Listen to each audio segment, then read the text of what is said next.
जब इनको मौका मिलेगा तो बिहार विधानसभा का चुनाव लड़ना चाहेंगे, जिससे स्पष्ट है कि उनकी पहली प्रतिबद्धता बिहार के लोगों के लिए है, बिहारियों के लिए है। थोड़ा इंतजार किया जाए, ये भी स्पष्ट हो जाएगा कि चिराग पासवान जी अभी नहीं तो 2029 में मुझे पूर्ण उम्मीद है कि बिहार के मुख्यमंत्री की तरफ बढ़ेंगे। प्रकाश चंद्रा जी न सिर्फ औरंगाबाद के बल्कि बिहार के जो है प्रख्यात समाजसेवी हैं। इनका काम करने का अंदाज अलग है। 2025 के चुनाव में इनकी भूमिका क्या होगी? ऐसे में हमारे माननीय मुख्यमंत्री नीतीश कुमार जी ने एक वक्तव्य जारी करके कहा था कि कोई भी ऐसी कयासों पर ध्यान न दे, वो एनडीए में है और एनडीए के साथ ही बने रहे हैं। और पशुपति पारस जी के पार्टी में लोग नहीं गए, एनडीए के एक भी नेता नहीं गए, उनके यहाँ लालू जी आए और उन्होंने संकेत दिए हैं, राजनीतिक संकेत दिए हैं कि हम सत्संग करने नहीं कोई आता राजनीति में, कोई परेशानी खड़ा कर सकते हैं आपके सीटों पर। मुझे नहीं लगता। जी नमस्कार, मैं हूं विपुल कुमार और आप देख रहे हैं सूर्य विहार डिजिटल न्यूज। अभी इस वक्त हम औरंगाबाद के दाऊदनगर में हैं और हमारे साथ हैं जमुई के सांसद और लोजपा रामविलास के बिहार प्रभारी अरुण भारती जी, और इनके नेतृत्व में बिहार में लोजपा रामविलास का 100% स्ट्राइक रेट है। और न सिर्फ बिहार में बल्कि बिहार के बाहर देश में भी लोजपा रामविलास जो है विस्तार कर रही है शानदार तरीके से। और बिहार में युवाओं के धड़कन है चिराग पासवान। बिहार के लोगों की इच्छा है चिराग बिहार को नेतृत्व करे। लेकिन बिहार में राजनीति चूड़ा दही के बाद जो है करवट लेती है, लोग कयास भी लगा रहे हैं। तो इन तमाम चीजों को हम समझने की कोशिश करेंगे जमुई के सांसद अरुण भारती जी से। स्वागत है हमारे चैनल में आपका। बहुत बहुत धन्यवाद है आपका और आपको भी। एक तो कि चूड़ा दही मकर संक्रांति के बाद जो बिहार में हम लोग नया साल कहते हैं जी, उसके लिए आपको भी बहुत बहुत शुभकामनाएं। चूड़ा दही के बाद बिहार की सियासत करवट लेता है अरुण जी, आप इसको कैसे ले रहे हैं? देखिए, जहां तक मेरी समझ है वहां मैं ये समझता हूं कि मकर संक्रांति का जो पर्व था, जो नए साल का पर्व था, उसमें कोई राजनीतिक मायने नहीं निकालने चाहिए। ये शुद्ध रूप से एक आस्था का पर्व है जहां पे सूर्य की दिशा बदलती है, वापस हम लोग ग्रीष्म ऋतु की तरफ बढ़ते हैं। लेकिन ऐसे में जो भी लोग इसमें सियासी नतीजे निकालने की कोशिश करते हैं, सियासी कुछ देखने की कोशिश करते हैं, उनके लिए इस चूड़ा दही के भोज में दही हमेशा खट्टा ही होता है। तो ऐसे में हम लोगों को कोई अभी सियासी नतीजे, कुछ भी सियासी इसको नजरिए से नहीं देखना चाहिए।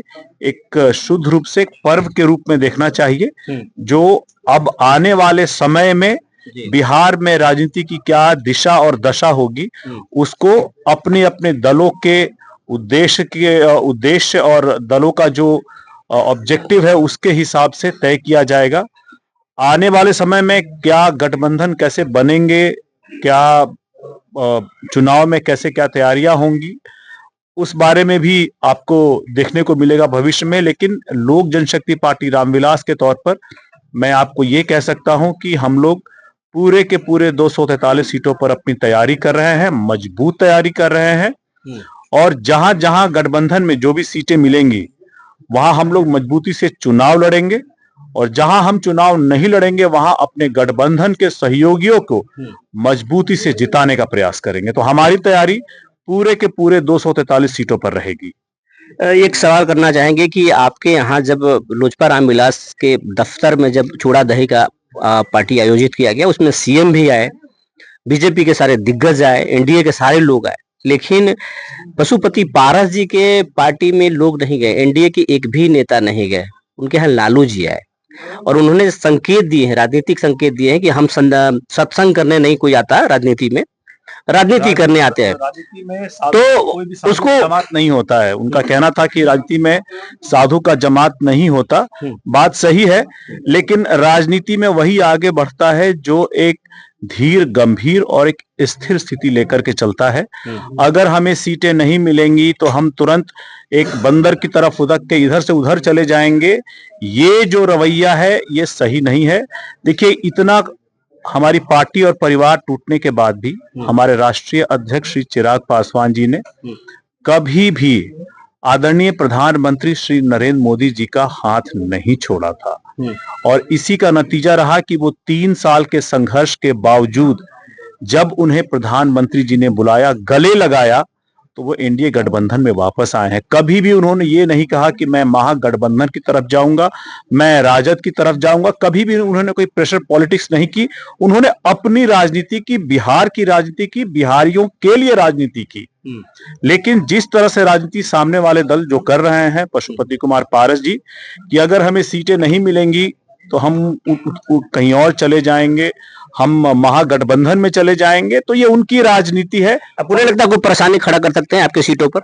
मुझे नहीं लगता। आज के दिन में जिस तरह से हमारे राष्ट्रीय अध्यक्ष चिराग पासवान जी ने हमारी पार्टी का एक एक कार्यकर्ता, हमारे पार्टी के एक एक नेता लगातार समाज से, बिहारियों से जुड़े रहे हैं, उनके बीच रहे हैं, लगातार कार्यक्रम कर रहे हैं, जिस तरह से उनका जुड़ाव रहा है, लगातार जनता की समस्याओं को उठाते रहे हैं और उसके समाधान के लिए प्रयासरत रहे हैं। सिर्फ मीडिया में और माइक पर नहीं बोलते हैं, धरातल पर हैं, अपने अपने क्षेत्र में हैं। हमारे सारे नेता यहाँ मौजूद हैं। हमारे सोनू सिंह जी मौजूद हैं, मनोज जी मौजूद हैं, प्रकाश चंद्रा जी मौजूद हैं। आपने इनको टीवी पर कम देखा होगा। हमारी सांसद वैशाली से वीणा देवी जी मौजूद हैं, अरविंद सिंह जी हैं, सौरभ सिंह जी हैं, पंकज पासवान जी हैं। तो हमारे सारे नेता धरातल पर रहते हैं। टीवी पर बयान देने के बजाय जनता के बीच में रह करके जब काम करते हैं, तो वहीं से ये विश्वास उठता है, जनता का प्यार और उनका आशीर्वाद भी। लोग देख रहे हैं आपको और ये जानना चाहते हैं कि चिराग जी भी नीतीश जी के भतीजे हैं और तेजस्वी भी भतीजे हैं। 25 में चाचा किस भतीजे के साथ रहेंगे, ये लोग देख रहे हैं आपको? ये तो अभी बड़ा ही साफ है, क्लियर है। आपको याद होगा कि अभी जब अलग अलग लोग हर जगह से, खास करके विपक्षी, जब कयास लगा रहे थे, ऐसे में हमारे माननीय मुख्यमंत्री नीतीश कुमार जी ने एक वक्तव्य जारी करके कहा था कि कोई भी ऐसी कयासों पर ध्यान न दे, वो एनडीए में है और एनडीए के साथ ही बने रहे हैं और आने वाले समय में एनडीए में ही वो रह के चुनाव लड़ेंगे। उनके नेतृत्व में बिहार विधानसभा 2025 का चुनाव लड़ा जाएगा और अगर हम पांचों दल मिलकर के इकट्ठे चुनाव लड़ेंगे तो विपक्ष 20 सीटों के नीचे भी ही सिमट जाएगा। आपका कुछ कठोर सवाल है अरुण जी, आपको चुभ सकता है। मैं ये जानना चाहता हूं कि चुनाव तो नीतीश कुमार के नेतृत्व में लड़ेंगे, सीएम नीतीश कुमार होंगे? जी बिल्कुल, जब उनके नेतृत्व में हम लोग चुनाव लड़ेंगे और तो सीएम भी तो वही होंगे। हमारा लक्ष्य, देखिए, हमारा लक्ष्य सिर्फ और सिर्फ सरकार बनाना ही नहीं है। हमारा लक्ष्य यह भी है कि सरकार डबल इंजन की सरकार हो, केंद्र में भी वही सरकार हो और बिहार में भी वही सरकार हो, जिसका फायदा एनडीए की सरकार दोबारा बनने के बाद आपने पहली बजट में देखी होगी, जहां बिहार को लगभग 50,000 करोड़ से ज्यादा की सौगात दी गई है। आने वाले समय में भी चाहेंगे, चूंकि बिहार एक पिछड़ा राज्य है, बहुत सारे मानदंडों पे पीछे है, लेकिन बहुत सारे मानदंडों पे अपने प्रयास से, नीतीश जी के प्रयास से यहां तक पहुंचा है। आगे इस गति को, इस प्रयास की गति को कहीं से ठोकर नहीं लगे, इसमें कहीं से कोई रुकावट नहीं आए, इसलिए जरूरी है कि डबल इंजन की सरकार बने।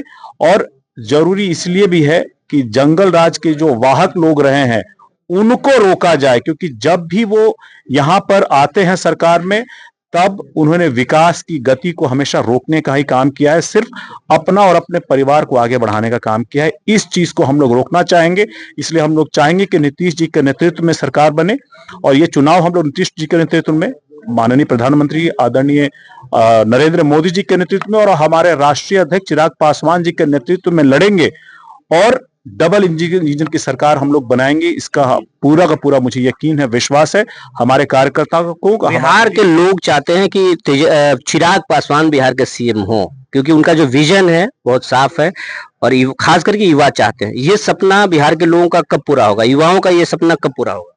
देखिए, जिस तरह से लगातार हमारे राष्ट्रीय अध्यक्ष चिराग पासवान जी जनता के बीच रहे हैं, उनके लिए काम करते हैं, उनके साथ मिलकर के Bihar first, Bihari first vision का जो हमारा है, उसको बिहार को लेकर के उसको आगे बढ़ाने का काम करते हैं।